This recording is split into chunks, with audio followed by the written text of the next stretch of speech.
G'day friends, welcome back to Beneath the Beats. System of a Down's toxicity record showcased John Dolmayan's control within chaos. And we discussed this in part 1 of this series here, where we broke down John's typical drum setup of that era and his style. But what happens when John's style and drum setup gets let off the leash a bit? Well, you're about to find out. Now we enter the Mezmerize and Hypnotize era. Let's have a look at what changed. So by the Mezmerize record, John's grooves seem to breathe more. Fills reach further and the kit seems to open up to match this evolution in John's playing style. And you'll see that straight away here in this live vision from 2005. So yeah, bigger kit obviously straight away. We'll get a closer look at this setup in this photograph here. So as you can see, he's added an extra rack tom, extra kick drum, and more cymbals. All right, friends, time to break down the Mezmerize Hypnotize era drum setup. And I have built this kit digitally based off articles and vision from that period. So yeah, as you can see here, this was built on Drumstructor. This one took me a long time. I had to tweak, I had to move, adjust toms and try and get it as close to spec as possible for you guys. So here we are. So as you can see, John is still using Tama drums here, and it has expanded pretty rapidly in terms of the cymbals and a few extra, he's still got the 2 floor toms, the little timbales here. Yeah, beautiful looking kit. Now, I went with this red because I saw this red in a few photographs. It's almost like a burgundy or a deep red, I should say. Now, it is a Tama Star Classic. We've got twin 22 by 18 kick drums. So same sizing as his previous kit we featured in part 1, but just 2 of them now. Stepping up to the first rack, we have a 10 by 9. We'll roll around here. We have a 12 by 10, followed by a 14 by 12, and then we'll go down to the floor. He has a 16 by 16 here, and then we'll pop back around to the other side. Let's get a look at behind the kit here. Oh, sick setup, hey? Sick setup. It just looks really fun to play this one.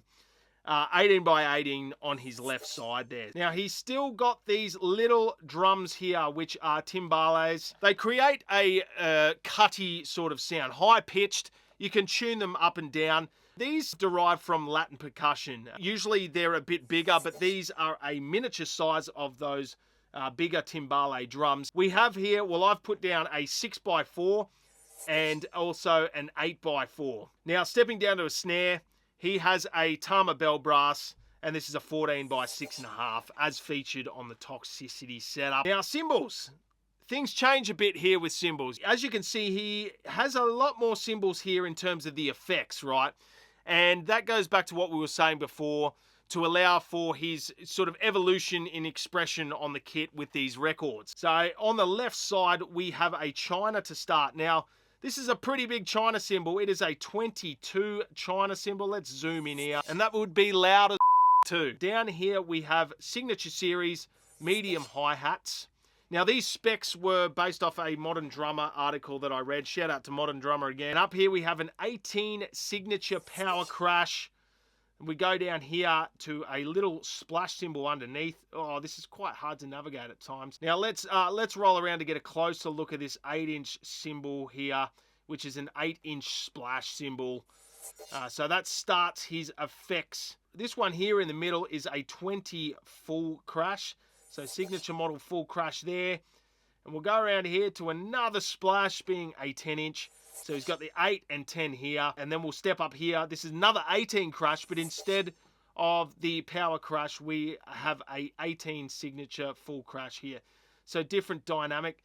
Now, what I found interesting here was he's got a couple of ride cymbals. He has here a 22 dimension mega bell. This finish here isn't accurately depicting this ride cymbal, but it's all I could find to generate in this program.